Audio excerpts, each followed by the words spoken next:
की अभिकारी, मेरी गुरुमाँ तुम्ही तो हो। ज्ञान चारित दर्शन की, तुम्ही तो मार्ग दर्शक हो। चरण दुई की वंदना में, मेरा सर्वस्व अर्पण हो। चरण दुई की वंदना, मेरा सर्वस्व अर्पण हो।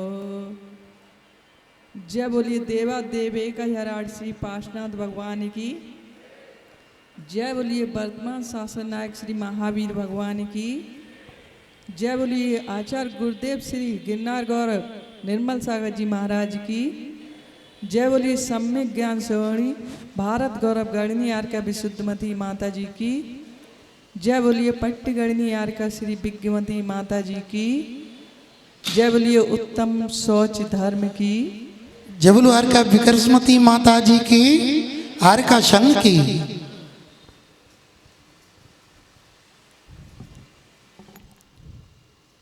परोक्ष में विराजमान बड़ी माता जी के चरणों में मेरा सत बंदन अभिनंदन। साक्षात विराजमान परम पूज्य गणनी आर का श्री विज्ञमती माता जी के चरणों में मेरा बंदन अभिनंदन। धर्म प्रेमी बंधु, आज सोच धर्म का दिन है। आज हमें कल मायाचारी का त्याग किया था और सरलता को धारण किया था। आज लोभ का त्याग करना है। लोभ का त्याग करना है, बड़ी कठिनाई की बात है, क्योंकि सोच धर्म हमें यही शिक्षा देता है। यह सोच धर्म लोभ के अभाव में होता है। परिणामों की पवित्रता, परिणामों की शुद्धता ही हमें सोच धर्म का आह्वान करती है। व्यक्ति को जैसे जैसे लाभ होता है, वैसे ही वैसे जैसे जैसे लाभ अपने धर्म की ओर बढ़ता है और जैसे जैसे उसे लाभ होता है, वैसे ही वैसे उसका लोभ बढ़ता जाता है। हम आवश्यकता में जिए तो हमारी पूर्ति हो सकती है, लेकिन हम आवश्यकताओं में नहीं जीते, आकांक्षाओं में जीते हैं। आवश्यकताओं की पूर्ति तो हो जाती है, लेकिन आकांक्षाएं असंख्य हुआ करती हैं, अनंत हुआ करती हैं। उनकी पूर्ति करना मुश्किल है। जैसे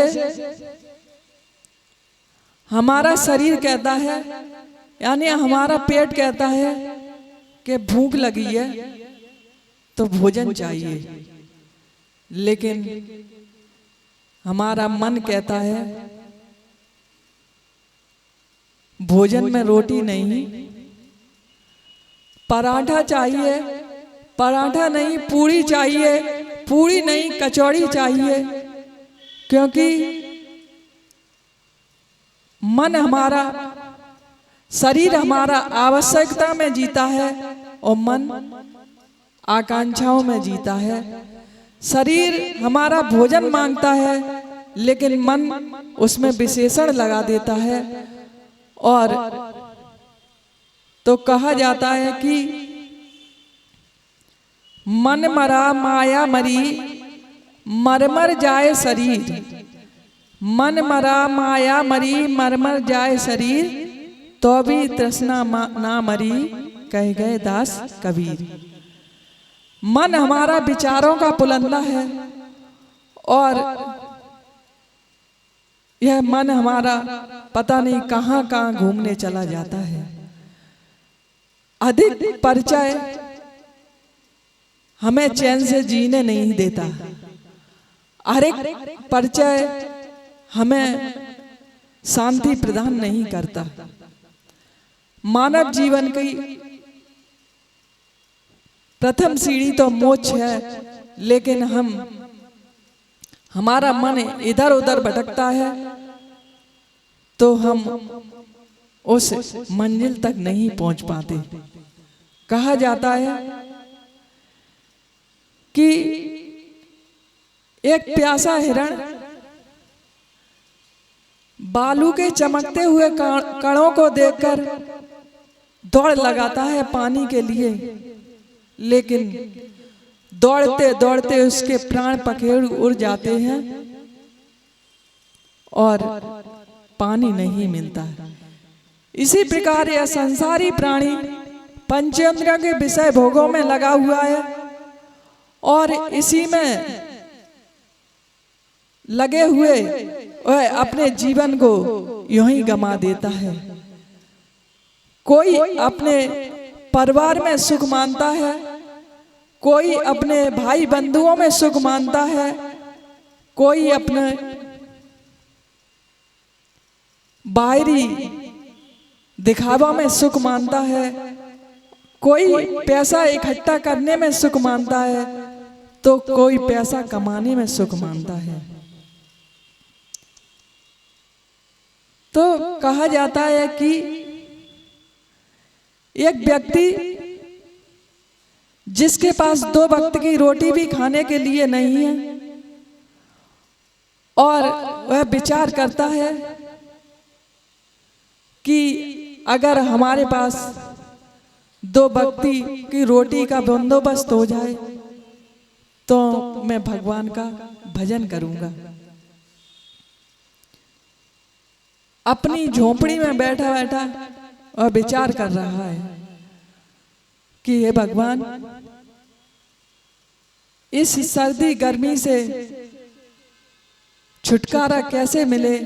अगर इस झोपड़ी की जगह पर एक कमरा बन जाए तो कम से कम शांति से अपना जीवन बिताऊं और कुछ भगवान की भक्ति भी करूं।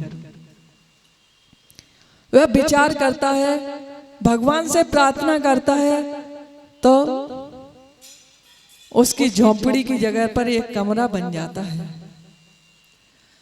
जब झोपड़ी की जगह पर कमरा बन जाता है तो वह विचार करता है, भगवान मैं कैसे भक्ति आपकी करूं, क्योंकि एक कमरे में पूरा परिवार रहता है तो मैं रात में चैन से सो भी नहीं सकता। अगर इस कमरे की जगह पर एक अच्छा सा मकान बन जाए, इसमें एसी लग जाए, फिर मैं आराम से सोऊंगा और फिर आपकी भक्ति करने आऊंगा, क्योंकि अभी मुझे फुर्सत नहीं मिलती आपकी भक्ति करने के लिए। जब उसकी प्रार्थना भगवान ने सुनी और एक अच्छा सा मकान बन जाता है और वह उस मकान में रहने लगता है। सुबह मेहनत मजदूरी करने जाता है, शाम को आता है, थक जाता है और सो जाता है। वह भगवान से प्रार्थना करता है कि भगवान आपने मकान तो दे दिया, अब मैं चाहता हूं कि मैं अपने काम करने के लिए पैदल आता हूं और पैदल जाता हूं, थक जाता हूं, फिर सो जाता हूं, मुझे फुर्सत नहीं मिलती। एक साइकिल का बंदोबस्त हो जाए तो बहुत अच्छा रहेगा। उसके पास एक साइकिल आ जाती है, साइकिल से वो जल्दी जाता है और जल्दी घर वापस आ जाता है, लेकिन क्योंकि आवश्यकता में नहीं जी रहा था, वो आकांक्षाएं बढ़ती जा रही थी उसकी।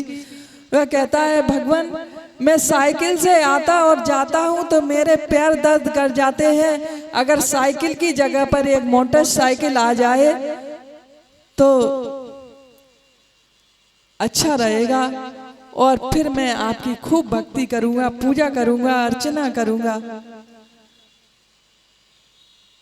उस पर साइकिल की जगह पर मोटरसाइकिल आ जाती है। कुछ समय बीता, फिर प्रभु के दरबार में पहुंचता है कि भगवान, मैं मोटरसाइकिल से आता और जाता हूँ तो गर्मी और सर्दी और बरसात की हमें पीड़ा सहन करनी पड़ती है। अगर 4 व्हीलर आ जाए तो ज्यादा अच्छा रहेगा, मैं आपकी खूब भक्ति करूंगा। 4 व्हीलर भी आ जाती है। कुछ समय बीता, 4 व्हीलर के आने के बाद वह भगवान से प्रार्थना करता है कि भगवान, 4 व्हीलर तो आ गई, लेकिन क्या करें, मैं मंदिर के लिए जैसे ही आने को तैयार होता हूं तो बच्चे कहते हैं कि मुझे कॉलेज जाना है, पत्नी कहती है मुझे किटी पार्टी में जाना है, बेटी कहती है मुझे अपने सहेलियों से मिलने के लिए जाना है। तो एक गाड़ी से काम नहीं चलता भगवान, अगर सभी पर अलग अलग गाड़ी हो जाए तो मैं आपकी खूब भक्ति करूंगा। तो कहा जाता है कि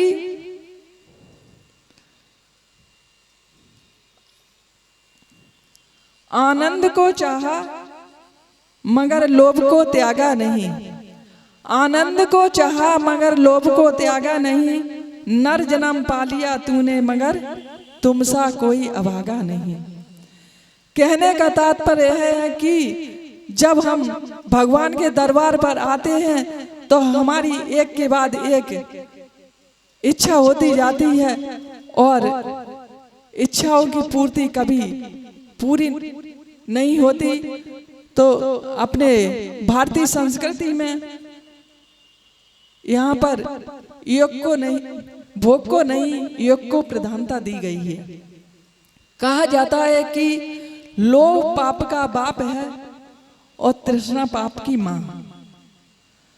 लोभ वह खाई है जिसे संसारी पदार्थों से पाटा नहीं जा सकता, और तृष्णा मनुष्य की खोपड़ी से बना हुआ जादुई कटोरा है जिसे कभी भरा नहीं जा सकता।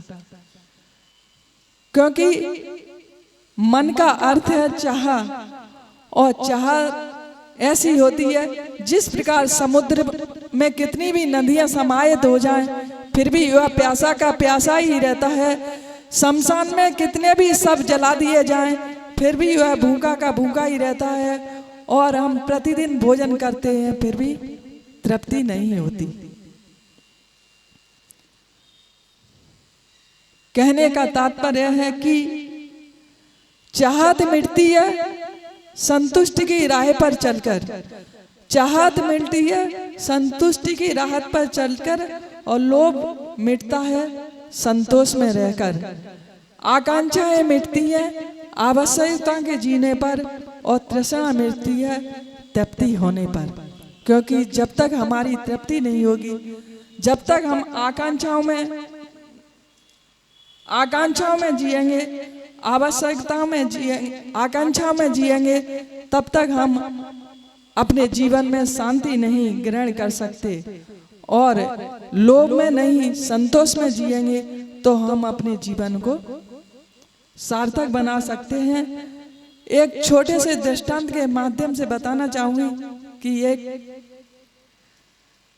बच्चा जो बाहर पढ़ने के लिए जाता है, पहले भी बाहर पढ़ने के लिए बच्चों को भेजा जाता था और आज भी बाहर पढ़ने के लिए बच्चों को भेजा जाता है। पहले बच्चों को गुरुकुल में भेजा जाता था और आज हॉस्टल में भेजा जाता है। पहले बच्चे पढ़ने के लिए जाते थे तो माता पिता को, क्योंकि वहाँ गुरुकुल का ऐसा अनुशासन होता था, तो माता पिता को कोई चिंता नहीं रहती थी। लेकिन आज बच्चों को पढ़ने तो बाहर भेजते हैं, लेकिन माता पिता चिंतित रहते हैं पता नहीं वहां पर क्या हो रहा होगा। ऐसे ही एक माता पिता अपने बच्चे को काशी पढ़ने के लिए भेजते हैं। वह पढ़ लिखकर जब अपनी शिक्षा में निष्णात हो जाता है तो वहां से उसके गुरु बोलते हैं कि अब तुम्हारी शिक्षा पूर्ण हो गई और तुम घर जा सकते हो। जब अपना बच्चा कुछ बनकर के घर वापस आता है तो माता पिता को और उनके परिवार वालों को बहुत खुशी होती है। और ऐसे ही जब वह बच्चा वापस आ रहा था तो उसके परिवार वाले, माता पिता, सभी गांव वाले उसे लेने जाते हैं, उसे ससम्मान उसके घर लेकर आते हैं। और जब बच्चा पढ़ लिख चुका था तो उसकी शादी भी एक अच्छे परिवार से हो जाती है। शादी होने के बाद जब वह बच्चा गांव-गांव में जाता, क्योंकि उसके अंदर विद्वता बहुत ज्यादा आ चुकी थी और उसके साथ साथ उसे अपनी विद्वता पर अभिमान ही हो गया था। वह हमेशा बढ़ चढ़ के बात करता था, बहुत लंबी लंबी बातें करता था और कहता था कि मुझसे कोई भी कुछ भी प्रश्न पूछा जाए मैं उसका उत्तर दे सकता हूँ। अपने घर में भी ऐसे ही बढ़ चढ़ के बात करता है और अपनी पत्नी से कहता है कि तुमको भी अगर कुछ पूछना हो तो पूछ लो। पत्नी अच्छे घर की समझदार थी, वह समझ रही थी कि मेरे पति को अपने पढ़े लिखे होने का बहुत ही गुरूर हो गया है। उसने अपने पति से पूछा कि मेरे एक प्रश्न का उत्तर मैं चाहती हूँ। पति इसी इंतजार में था कि कुछ मुझसे पूछा जाए, मैं उसका उत्तर झट से दूं। पत्नी ने पूछा उससे कि पाप का बाप कौन है। जैसे ही उसने सुना पाप का बाप कौन है तो वो चकरा जाता है कि गुरुजी ने इतनी पढ़ाई करवाई, मुझे 12 साल तक खूब अध्ययन करवाया, लेकिन पाप का बाप कौन है शायद मैं भूल गया। सारी रात अपनी पुस्तकों को उलट पुलट करता रहता है, लेकिन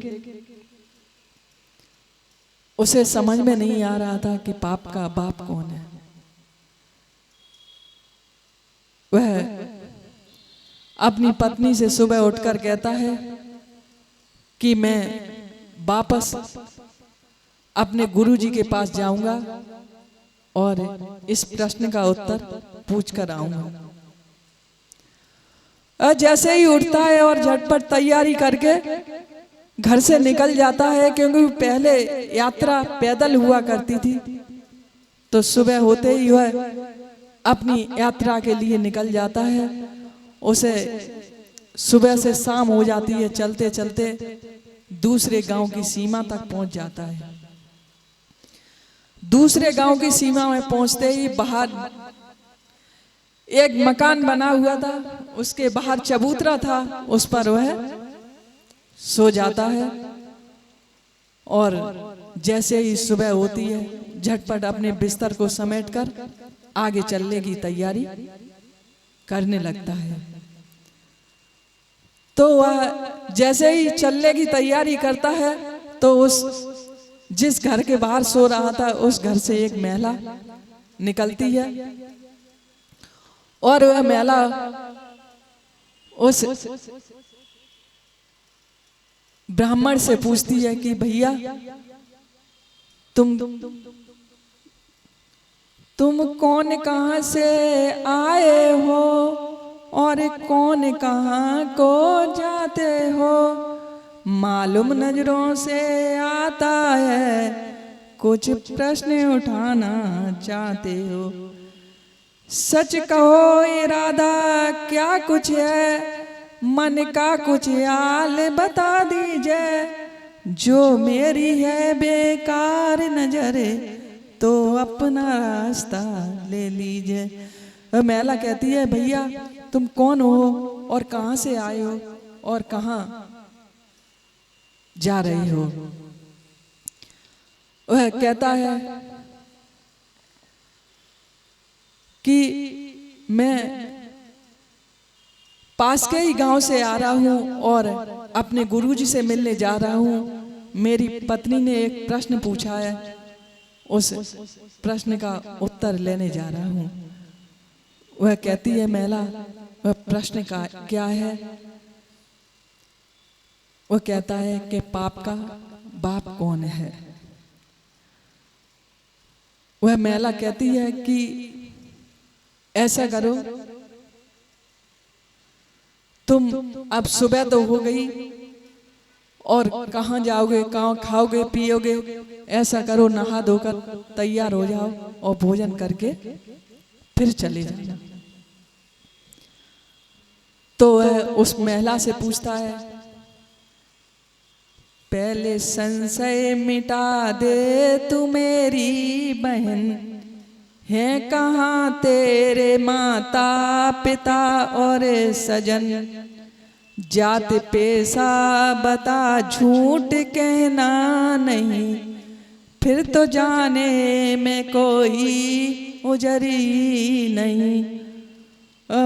उस महिला से पूछता है कि बहन मुझे कुछ संशय है, तुम कौन हो, तुम्हारे माता पिता कौन है, तुम्हारे पति कौन है और तुम्हारे सास ससुर कौन है। पहले मेरा संशय मिटा दो नहीं तो मैं जा रहा हूं। वह महिला कहती है काम क्या है तुझे जात से और पात से, क्या पति और पिता वो मेरी मात से। वह महिला कहती है तुम्हें क्या काम है, तुम तो परदेसी हो, नहा धोकर निमट जाओ, भोजन करके चले जाना। मेरी जाति से और मेरे माता पिता से और मेरे सास ससुर से, मेरे पति से तुम्हें क्या लेना देना। वह कहता है नहीं, मैं जब तक किसी के घर नहीं जाता जब तक मुझे जाति और तुम्हारे कुल का पता नहीं। तो वह महिला कहती है अच्छा तुम नहीं मानते, अगर तुम जानना ही चाहते हो मेरे बारे में तो मैं तुम्हें सही सही बताती हूँ।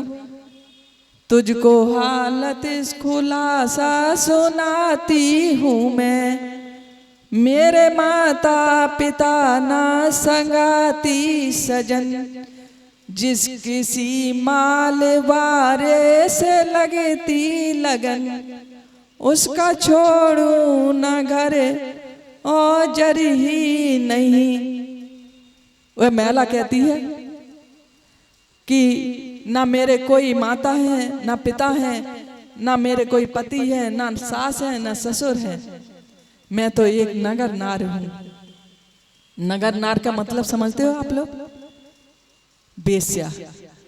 वह कहती है मैं एक नगर नार हूं और हमारे पास जो कोई आता है पैसा वाला उसका मैं पीछा नहीं छोड़ती, लेकिन आज आपको देखकर मेरा मन अंदर से झकझोर रहा है और मैं सोच रही हूँ कि अगर आप हमारे घर पर अंदर पधार जाओ तो मेरा घर पवित्र हो जाएगा और मेरा जीवन सफल हो जाएगा। आप हमारे घर अंदर पधारो। जैसे ही पंडित जी ने सुना कि यह नगर नार है तो वह झटपट अपना बोरी बिस्तर उठाकर भागने के लिए तैयार हो जाते हैं, लेकिन वह भी पंडित जी को छोड़ने वाली नहीं थी। उसने कहा नहीं पंडित जी, आज मैं तुम्हें नहीं जाने दूंगी। अगर तुम्हें हमारे इस बाहर सोने से ही अगर तुम्हें पाप लग गया है तो अपने प्रायश्चित करने के लिए मैं तुम्हें 500 रुपए की मोहरें देता हूँ, मोहरें देती हूँ, उनको लेकर तुम प्रायश्चित कर लेना और अपने पापों का प्रक्षालन कर लेना। पंडित जी 500 मोहरों का नाम सुनते ही ठिठक गए। लेकिन पंडित जी ने कहा, ये तो हम रात भर सोए थे, इसका प्रायश्चित मुझे करना ही पड़ेगा। लेकिन वह महिला कहती है, पंडित जी आप घर के अंदर चलिए, नहा धोकर भोजन अवश्य करिए, मेरे इस पापी मन को पवित्र कीजिए। पंडित जी से कहती है, पंडित जी अगर घर के अंदर जाने में आपको और पाप लगता है तो ये लो 500 मोहरें और मेरे घर के अंदर चलिए, इन 500 मोहरों से अपना प्रायश्चित कर लेना, अपने पापों को धो लेना। पंडित जी घर के अंदर चले जाते हैं, नहा धोकर तैयार हो जाते हैं। इधर वह महिला सारा सामान इकट्ठा कर लेती है और पंडित जी से कहती है कि मैं भोजन अभी तैयार कर देती हूँ, आप भोजन करके चले जाना। पंडित जी कहते हैं, नहीं नहीं, मैं तुम्हारे हाथ का भोजन कैसे कर सकता हूँ, मैं उच्च जाति का ब्राह्मण और कहाँ तुम नगर नार। वो कहती है, पंडित जी ठीक है, तो तुम अपने हाथ से बना लो। पंडित जी इस बात पर राजी हो जाते हैं। लेकिन थोड़ी देर बाद जैसे ही पंडित जी सामान एकत्रित करते हैं, वह महिला आती है, पंडित जी इस घर के अंदर कोई भी नहीं है, मैं नहा धोकर तैयार होकर आई हूँ, आप मुझे भोजन बनाने दीजिए और भोजन कर आप लेना। पंडित जी इस बात के लिए तैयार हो जाते हैं।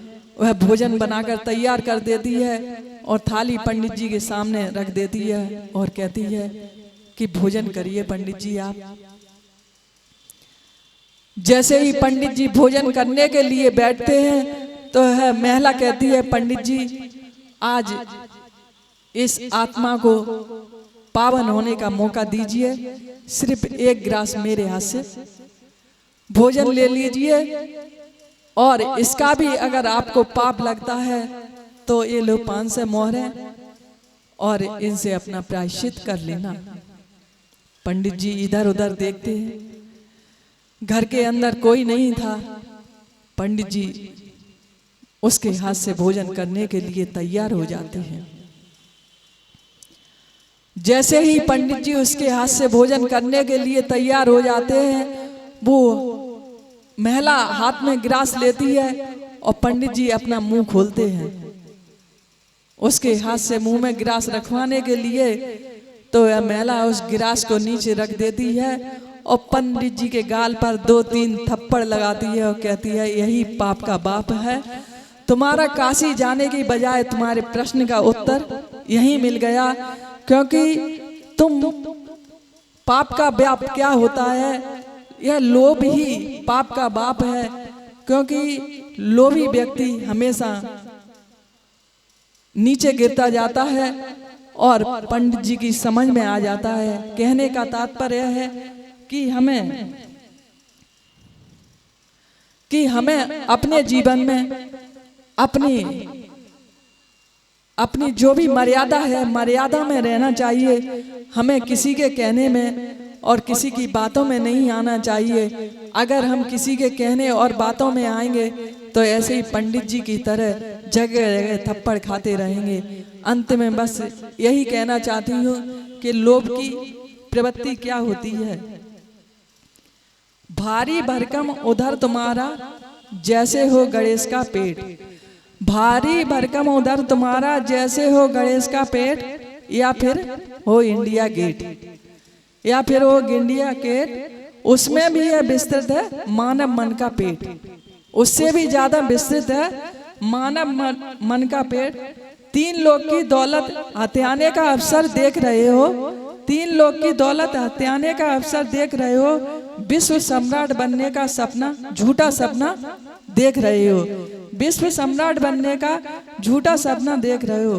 पर मन की महिमा अद्भुत है निराली, पर मन की महिमा अद्भुत है निराली, कितना भी मिल जाए सदा खाली का खाली, कितना भी मिल जाए सदा खाली का खाली। लो जड़ पदार्थों से मन की महिमा क्षुधा कभी समन नहीं होती, लो जड़ पदार्थों से मन की महिमा क्षुधा कभी समन नहीं होती, तृष्णा नागिन कभी दमन नहीं होती। तृष्णा नागिन कभी दमन नहीं होगी। आप कहोगे कैसे, मैं कहती हूँ ऐसे। आप कहोगे कैसे, मैं कहती हूँ ऐसे। हर एक माँ की बेटी चंदन माला नहीं होती, हर एक माँ की बेटी चंदन माला नहीं होती, नरक में पाठशाला नहीं होती। गधे की किस्मत में फूल माला नहीं होती, गधे की किस्मत में फूल माला नहीं होती। दिगंबर साधु के पास पंजी नहीं होती, दिगंबर साधु के पास पंजी नहीं होती, औरतें सिर से गंजी नहीं होती। साधु का मन काला नहीं होता, औरतों के मुख पर ताला नहीं होता। साधु का मन काला नहीं होता, औरतों के मुख पर ताला नहीं होता। गांव-गांव में रेलगाड़ी नहीं होती, औरतों के दाढ़ी नहीं होती। आदमी के पूंछ नहीं होती, औरतों के मूंछ नहीं होती।